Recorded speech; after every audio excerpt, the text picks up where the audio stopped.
വായിക്കുന്നതിന് മുമ്പായി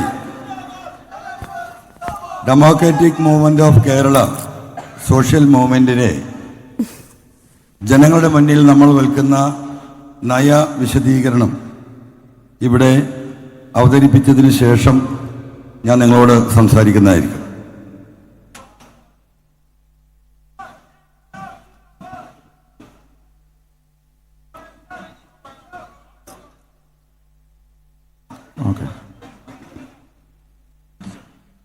പ്രിയമുള്ളവരെ, നമ്മുടെ Keralam we are one democratic movement of കേരളയുടെ കാഴ്ചപ്പാടുകളും നയരേഖയും കരട് രൂപമായി പൊതുജന ചർച്ചയ്ക്കും നിർദ്ദേശങ്ങൾക്കുമായി അവതരിപ്പിക്കുന്നത്.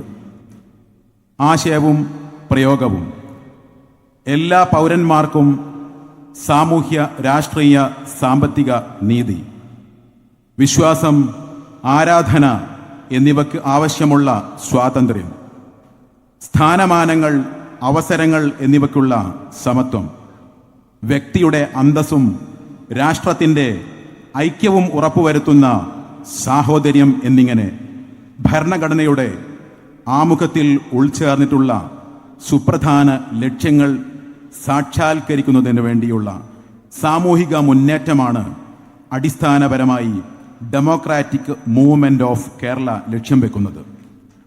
ഈ ഭരണഘടന ധാർമ്മികതയിൽ ഊന്നിയാണ് ഇന്ത്യ അതിൻ്റെ ജീവിത ദർശനവും ലോക ദർശനവും രൂപീകരിക്കുന്നത്. ഈ കാഴ്ചപ്പാടിൽ ലോകത്തെ ദർശിക്കുമ്പോൾ മാനവരാശി നേരിടുന്ന പ്രശ്നങ്ങൾ നിരവധിയാണ്.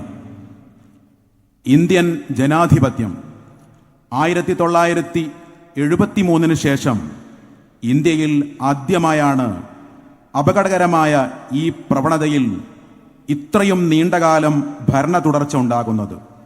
ജനാധിപത്യ പ്രക്രിയയുടെ തെരഞ്ഞെടുപ്പ്, പാർലമെന്റ്, സ്വതന്ത്ര കോടതികൾ, മാധ്യമ സ്ഥാപനങ്ങൾ എന്നീ സംവിധാനങ്ങൾക്കുണ്ടായ അപജയം നിയമവാഴ്ച സംരക്ഷിക്കുന്നതിൽ നിന്ന് നമ്മളെ പുറകോട്ട് വലിക്കും. ഭരണഘടനയുടെ അന്തസത്ത ഉയർത്തിപ്പിടിക്കുന്ന ഇന്ത്യൻ ജനാധിപത്യത്തിന് ജാഗ്രതയുള്ള ഒരു കാവൽ ഇന്ന് ആവശ്യമാണ്.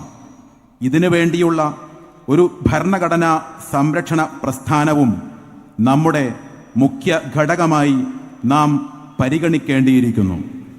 സ്വാതന്ത്ര്യത്തിൻ്റെ 77 വർഷങ്ങൾ പിന്നിട്ട നാം ശാസ്ത്ര സാങ്കേതിക രംഗങ്ങളിൽ ലോകത്തെ അത്ഭുതപ്പെടുത്തുന്ന നേട്ടങ്ങൾ കൈവരിച്ചു കഴിഞ്ഞു. എങ്കിലും ഇന്ത്യൻ ജനതയുടെ അടിസ്ഥാന ആവശ്യങ്ങളായ പോഷകാഹാര ഭക്ഷണം, വസ്ത്രം, പാർപ്പിടം, ശുദ്ധജലം, ആരോഗ്യ സേവനം, വിദ്യാഭ്യാസം, തൊഴിൽ, അന്തസ്സോടും നിർഭയത്വത്തോടും കൂടി ജീവിക്കാനുള്ള അവസരം എന്നിവയിൽ നമുക്ക് വിജയിക്കാൻ കഴിഞ്ഞിട്ടില്ല. സോഷ്യലിസ്റ്റ് ആശയം നടപ്പിലാക്കുന്ന സാമൂഹ്യ നയമാണ് ഡെമോക്രാറ്റിക് മൂവ്മെന്റ് ഓഫ് കേരളയുടേത്.